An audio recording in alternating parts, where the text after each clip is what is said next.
ایک مومن کے لیے نماز تو سندیسہ ہے وصل محبوب کا، محبوب کی چوکھٹ میں حاضری کا ایک موقع ہے جو نماز کے ذریعے سے نصیب ہوتا ہے۔ تو اگر کوئی شخص نماز کو اپنے لیے بوجھ سمجھتا ہے تو پھر وہ محبوب کی ملاقات کی اہمیت کو ہی نہیں جانتا۔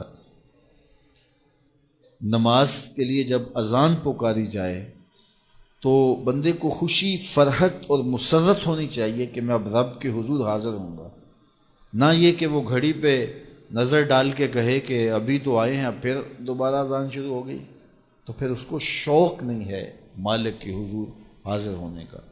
حضور علیہ الصلاۃ والسلام تو جب حضرت بلال حبشی کو نماز کے لیے اذان کا کہتے تو یہ ارشاد کرتے، ارحنا یا بلال، بلال اٹھو اور ہمارے دل کو راحت پہنچا دو۔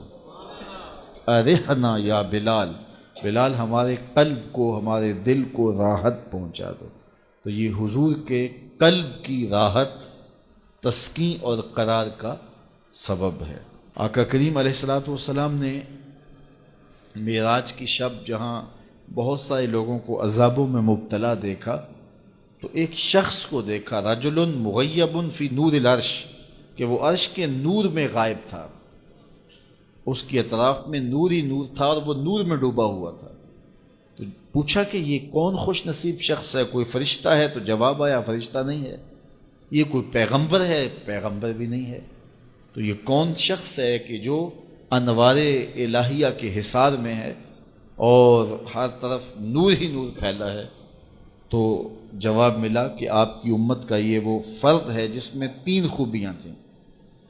پہلی خوبی تو یہ کہ اس کی زبان اللہ کے ذکر سے تر رہتی تھی، اور دوسری خوبی اس میں یہ تھی وَقَلْبُهُ مُعَلَّقٌ بِالْمَسَاجِدِ، اور اس کا دل مسجدوں کے ساتھ لٹکا ہوا تھا، مسجدوں کے ساتھ دل بستگی تھی سے۔ فرمایا کچھ لوگ ہوتے ہیں کہ وہ مسجدوں کی میخیں ہوتی ہیں، جس طرح وہ کیل لنکڑی میں ٹھک جاتا ہے تو یہ بھی مسجدوں میں ٹھنکے رہتے ہیں، جب بھی ڈھونڈو گے مسجد سے ملیں گے۔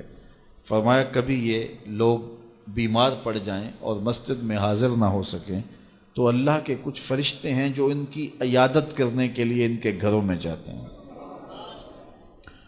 تو مسجدوں کی حاضری، مسجدوں کی تعمیر میں دلچسپی، مسجدوں کی آباد کاری کے لیے کوشش، مسجدوں کی صفائی ستھرائی کا اہتمام و التزام، مسجد کی تعمیرات کے مراحل میں دن رات ان سے وابستہ رہنا، یہ خوش نصیب لوگوں کا مقصود ہے۔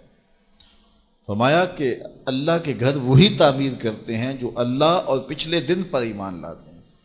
تو مسجدوں کی تعمیر یقیناً اللہ جل شانہ کی خاص رضا نصیب کرتی ہے۔ ایک روایت میں آتا ہے جس نے تتر کے گھونسلے کے برابر مسجد کی تعمیر کی، فرمایا اللہ جنت میں اس کا محل بنا رہا ہے، اللہ اس کا محل تعمیر کرے گا اور اس کو محل عطا کرے گا۔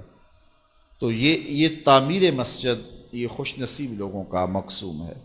تو مسجدوں کی آبادی اور مسجدوں میں وابستہ رہنا اور دل بستہ ہونا مساجد کے ساتھ، یہ خوش نصیب لوگوں کا مقصود ہے۔ تو بدبخت لوگوں کو یہ سعادت نصیب نہیں ہوتی۔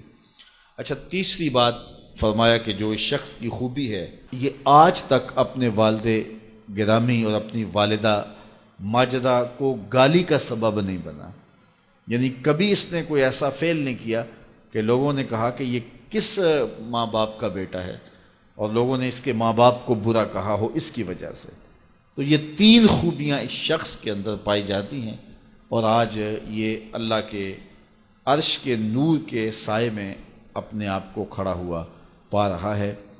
تو جن کے سر نماز سے بوجھل رہیں، مسجد کی حاضری جن کے لیے شوق ہو اور مسجد میں آتے ہی نکلنے کے لیے کوئی راستے ڈھونڈ رہے ہوں، تو انہیں اپنے اندر اترنا چاہیے۔